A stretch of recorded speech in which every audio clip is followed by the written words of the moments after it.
নমস্কার। আমাদের বাঙালির আড্ডাতে পুনরায় আপনাদের স্বাগত।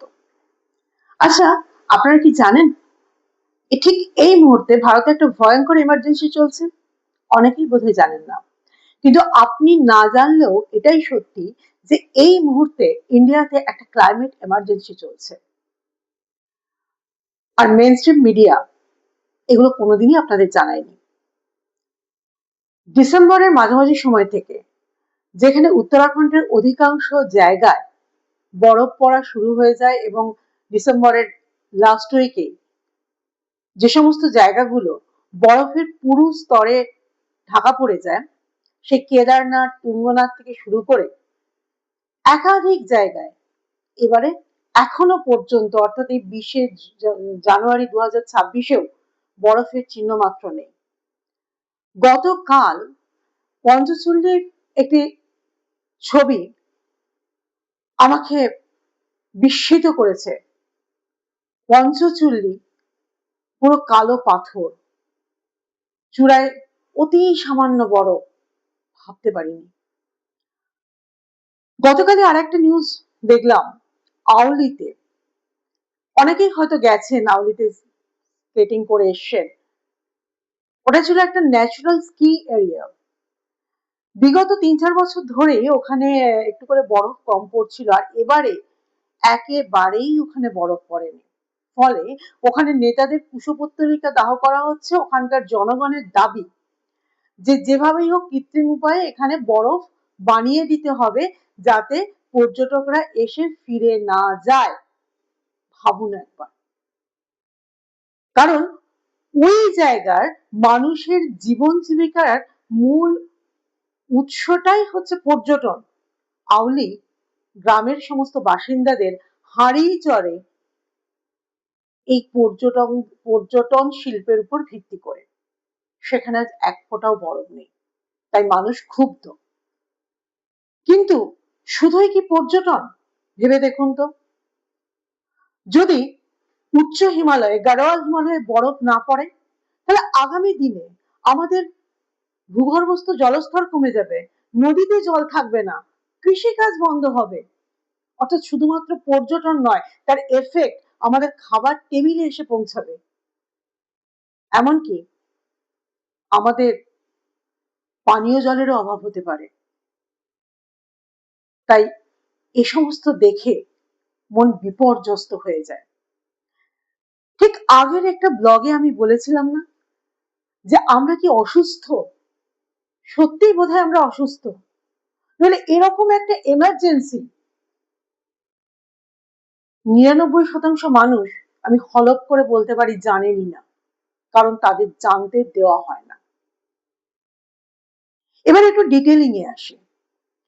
আজ থেকে প্রায় 55 মিলিয়ন বছর আগে পিইটিএম অর্থাৎ প্যালিওসিন ইওসিন থার্মাল ম্যাক্সিমাম যখন চলেছিল, তখন 5 লক্ষ বছর ধরে বিশ্বের তাপমাত্রা ধীরে ধীরে 5 থেকে 8 ডিগ্রি পর্যন্ত বেড়েছিল এবং প্রায় 20,000 বছর ধরে নির্গমনের পর কার্বন ডাই অক্সাইডের পরিমাণ 1 ppm বৃদ্ধি পেয়েছিল।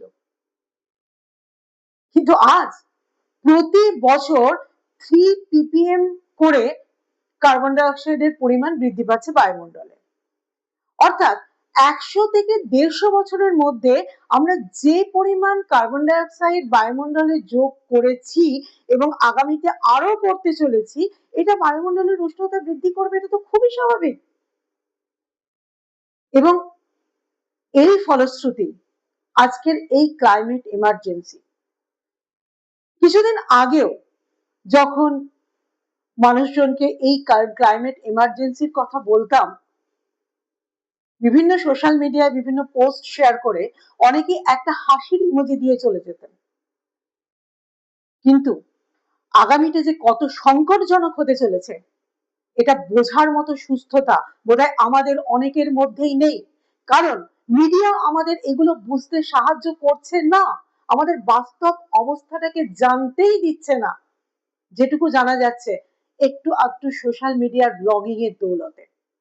দীর্ঘদিন ধরে উত্তরাখণ্ডে মানুষজন উন্নয়ন চাইছেন না, তারা নানা রকম আন্দোলন করছেন, কিন্তু কোনোদিন আপনি নিউজ পেপারে সেগুলো পড়েননি, সেগুলো দেখেননি। ঠিক এই মুহূর্তে যে দ্রুত গতিতে জলবায়ু পাল্টে যাচ্ছে, সেখানে আমরা আগামী দিনে আদৌ কি এক্সিস্ট করব বা এক্সিস্ট করতে পারবো কিনা, সেটা অনেকটাই নির্ভর করছে কত দ্রুত এবং কতটা সাহসের সাথে আমরা এই বিপর্যয়কে মোকাবিলা করতে শিখব। জানেন কি, পিডিএম এর সময় 2000 থেকে 5000 গিগাটন কার্বন বায়ুমণ্ডলে নির্গত হয়েছিল, এবং সেই সময় সর্বোচ্চ নির্গমন হার যদি দেখা যায়, বছরে ছিল সেটা 0.03 থেকে 1.1 গিগাটন। বর্তমানে প্রতি বছর এই সংখ্যাটা বেড়ে হয়েছে 10 গিগাটন পার ইয়ার, অর্থাৎ প্রায় 10 গুণ। শীর্ষস্তরের জলবায়ু বিজ্ঞানীরা এটা বলেছেন যে 2037 সালের মধ্যে আমাদের উষ্ণতা, বায়ুমণ্ডলের উষ্ণতা 2 ডিগ্রি সেন্টিগ্রেড বৃদ্ধি পাবে, এবং 2050 সালের মধ্যে এটা 2.5 ডিগ্রি সেলসিয়াসে বৃদ্ধি পাবে। আর যদি পৃথিবীতে 2100 সাল এসে পৌঁছায় এবং তখনও পর্যন্ত মানব সভ্যতা এভাবেই চলতে থাকে, তাহলে পৃথিবীর বায়ুমণ্ডলের উষ্ণতা 4 ডিগ্রি সেন্টিগ্রেড বৃদ্ধি পাবে। এই 4 ডিগ্রি সেন্টিগ্রেড বৃদ্ধি পাওয়ার ফল হচ্ছে 90% জীব যারা এই মুহূর্তে পৃথিবীতে বর্তমান রয়েছে, তারা সবাই গণবিলুপ্তির পথে এগিয়ে যাবে। তাদের প্রত্যেকের গণবিলুপ্তি হবে। মাত্র 10% জীব এই বর্ধিত তাপমাত্রার সাথে লড়াই করে টিকে থাকতে সক্ষম হবে। তার মানে চিন্তা করে দেখুন, আমরা আমাদের সন্তানদের জন্য কি পৃথিবী রেখে যাচ্ছি, যে পৃথিবীতে বায়ুমণ্ডলের তাপমাত্রা আমরা 4 ডিগ্রি সেন্টিগ্রেড বাড়িয়ে দিচ্ছি। একজন মানুষ কতটা পারবেন নিজেকে রক্ষা করতে এই বর্ধিত তাপমাত্রার সঙ্গে? খুব কম সংখ্যক মানুষ পারবেন, এবং প্রায় 7,000 লক্ষ মৃত্যু হবে যদি এই ধরনের কোনো জলবায়ুর পরিবর্তন প্রকৃতপক্ষেই হয়। কিন্তু আমরা কি আদৌ চিন্তিত?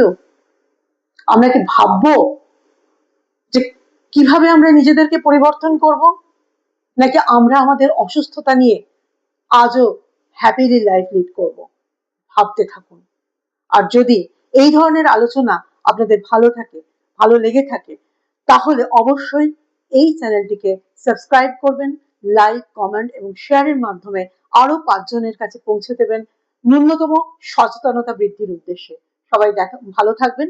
দেখা হবে আবার আগামী কোনো পর্বে।